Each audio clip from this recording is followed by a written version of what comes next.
Correction du devoir numéro 1 du trimestre 2. Dans ce sujet issu d'un bac 2022, on parlait d'un Airbus qui roule et qui décolle pas. Il roule seulement.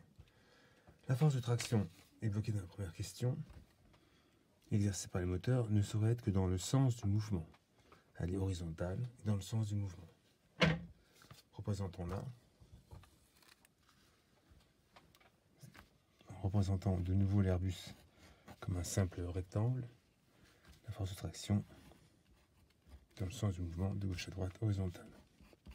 On peut l'appliquer au centre de gravité par souci de simplification.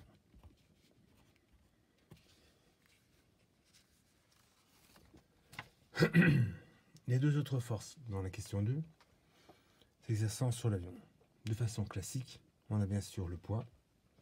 On pouvait s'en douter puisque dans l'énoncé, au début, on parle de la masse et de petit g. Le poids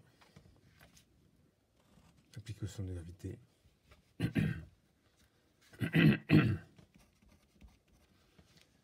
Et la classique réaction normale du support, qu'on peut aussi, par souci de simplification, je dis bien, représenter au centre de gravité. Car en effet, la réaction normale se représente normalement au point de contact entre le support et l'objet, mais là, comme on a des pneus, on va faire simple, on va représenter en G.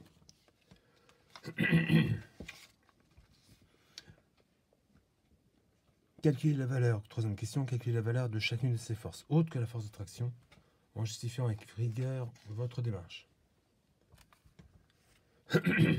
Eh bien, P est égal à mg, nous le savons bien sûr. Il suffit de faire le calcul. Peu importe le résultat. Ici, le résultat est en newton. Et ici, l'avion était en train de rouler, il ne s'enfonce pas et il ne décolle pas. Donc on a n égale à moins p en termes de vecteur. Et si on projette sur un axe, par exemple, y orienté vers le haut, on aura n égale moins p, donc égale p. Égalité des normes et opposition, si j'ose dire, des vecteurs. Donc n est égal de nouveau à la valeur trouvée pour p.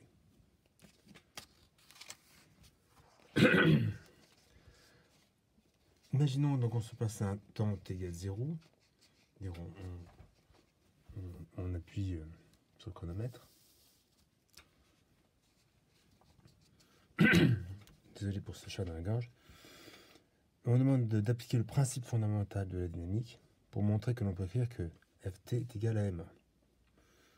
On précisait que la réponse va être justifiée par projection dans le repère. Appliquons le principe. La somme des forces égale à la masse par accélération. Je rappelle que c'est une égalité vectorielle. Donc on applique n plus p plus f de t égale à ma. Mais on a vu précédemment que n est égal à moins p. Donc cette somme est égale au vecteur nul. Il nous reste ft égale à ma. Si on projette sur un axe OX, comme celui-ci,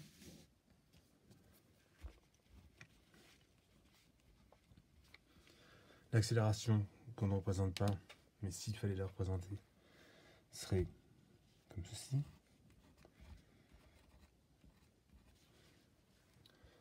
Donc on voit que Ft et A sont tous les deux orientés vers la droite, dans le sens que j'ai choisi pour OX, et horizontaux. Donc projetons. Ft vecteur projeté donne Ft, et A donne MA. On a relation demandée.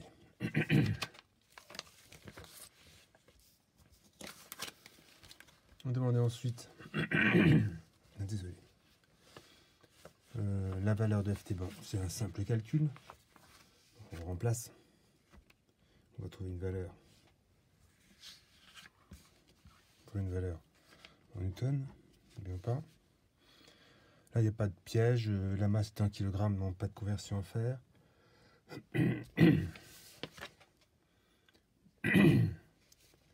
Quel est le travail, question 6, de la force de traction sur une distance de 500 mètres?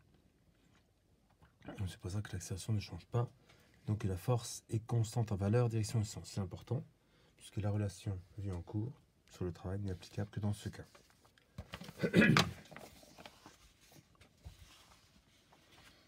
Donc c'est la question 6. Et on écrit le travail de force, c'est Ft par le déplacement d par le cosinus entre, je mets alpha pour faire simple, entre Ft et d, c'est-à-dire, petit rappel du cours, si j'ai A, point de départ, B, point d'arrivée, voilà, ça c'est le vecteur AB, j'ai Ft qui est comme ça, là j'ai l'angle alpha que j'évoque dans la formule, et ici notre Ft il est comme ça, puisque l'avion se déplace en ligne droite sur cette piste horizontale. Donc alpha est égal à 0. Donc le cos alpha va donner 1. Donc le travail est égal à Ft fois D. Je vous passe le calcul. Le résultat est en joules, puisque le travail est une forme d'énergie.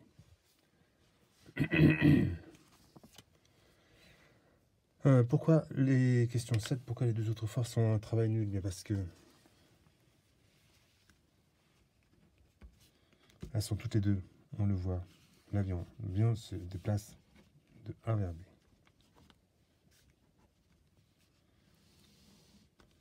À tout moment, les forces sont perpendiculaires. À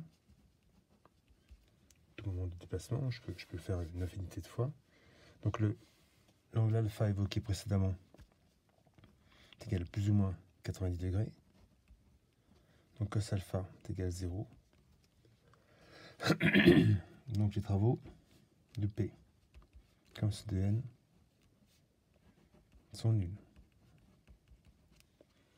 Une force qui est perpendiculaire au déplacement ne travaille pas. Question 8. On demande si la vitesse est nulle au départ, et cela n'empêche pas que l'accélération soit pas nulle. Si une vitesse est nulle, ça n'empêche pas que l'accélération soit pas nulle. Quelle est l'énergie cinétique de l'avion au bout de cette distance? Et je vais préciser, appliquer le théorème de l'énergie cinétique. J'ai rajouté ça par rapport au sujet de bac. Le théorème de l'énergie cinétique, c'est EC delta égale somme des travaux. Donc alors, c'est désolé, EC final, d'accord, je vais mettre fin, EC initial,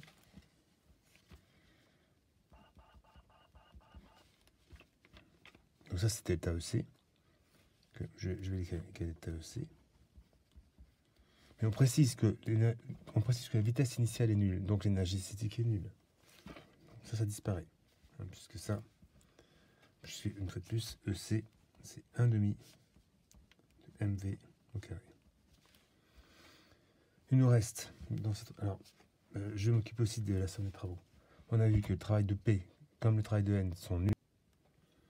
Donc il reste de la relation de départ, EC fin égale travail de F de T. j'ai oublié. C'est qu'est-ce qu'on nous demande? Voilà. Donc c'est voilà, c'est fini. Les travails de t et ont été calculés précédemment. Question 9. On a trouvé la vitesse, c'est bien. Rien de plus simple, j'espère. Le C1 c'est 1,5 de b carré. Il y a le travail de t. Donc, pour me débarrasser du 1,5, je multiplie par 2 à droite et à gauche. Pour me débarrasser du m, je divise par m à droite et à gauche et je prends la racine du tout. Je me retrouve avec v. Donc le 2 de l'autre côté, le w, le m en dessous et racine. Voilà. Exercice suivant. Exercice suivant. Voici.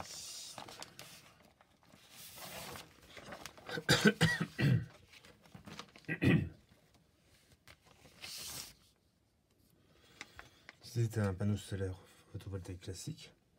Je rappelle ici qu'on a donc les courbes tension, intensité, tension courant, tension intensité.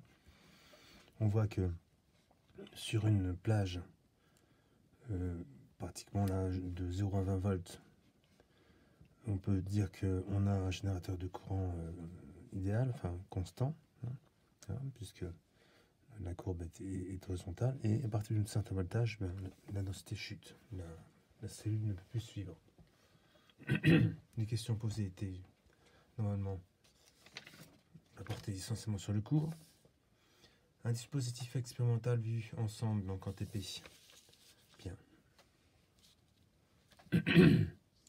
On branchait la cellule éclairée sur une résistance. C'est une résistance conducteur ohmique variable, ce qui permettait de faire varier la tension et l'intensité. Pour mesurer la tension, on place un voltmètre en dérivation sur la cellule photovoltaïque et sur la résistance aussi, mais là on va faire comme ça, là c'est pareil, et là on mettait l'ampèremètre par exemple ici en série. Il faut le mettre ici, hein, faut pas le mettre là, hein. Voilà. Pour mesurer l'intensité, on demandait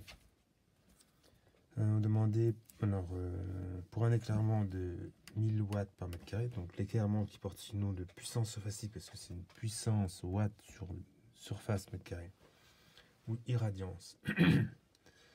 Donc sur la courbe 1000 watts mètre carré, c'est celle supérieure, celle-là.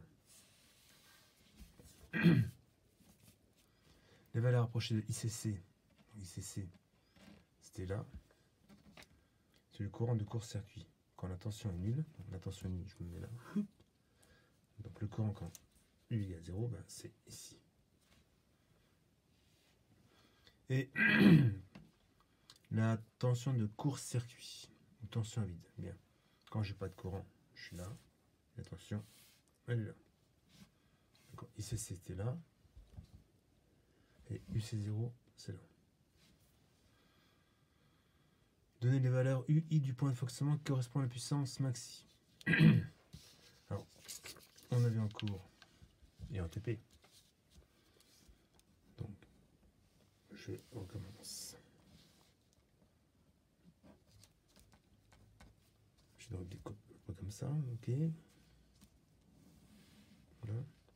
Et si je trace la puissance, on l'a fait ensemble. J'ai quelque chose. Je vais faire à l'envers. Comme ça. Donc là, mon Pmax, là c'est Pmax, correspond à un point qui se situe à peu près au moment où la courbe décroît. Donc j'ai ici une valeur de U, ici, alors je fais ça pas très bien, valeur de ici. Voilà, c'est ce que demandé.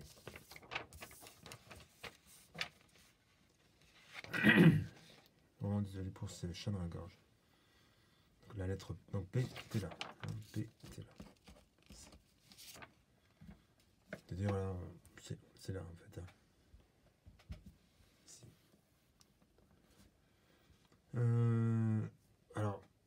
on sait que la puissance,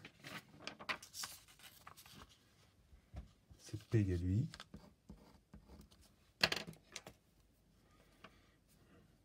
P égale UI. Donc, on multiplie 25 par 8. C'est ça. On trouve bien 200 watts. Des watts. Question 13. Sachant que les dimensions sont 1,640 m par 0,992, vérifie que le rendement pour un éclairement de 1000 watts mètre carré d'environ 13%. Alors, qu'est-ce qu'on a? La puissance max, elle est de 200 watts. Donc ça, c'est ce qu'il nous donne. Et nous, on l'éclaire avec 1000 watts par mètre carré. Or, le panneau, il a une surface de 1,640 par 0,992. Ça, c'est sa surface. Donc, l'énergie qu'il reçoit, la formule est rappelée un peu plus haut. Ici. L'énergie lumineuse reçue, c'est la puissance fois surface. Donc la puissance reçue, c'est EL par S. C'est-à-dire c'est 1000 par la surface. Là, le calcul. Voilà. On trouve un résultat en watts. Et le rendement, c'est toujours la puissance utile, PU, sa puissance reçue, PR. Donc c'est les 200 watts sur la valeur. Je fais un gribouillis. Voilà, sur cette valeur-là. Ça va faire 13%. Ça, c'est 0,13, mais évidemment, ça fait 13%.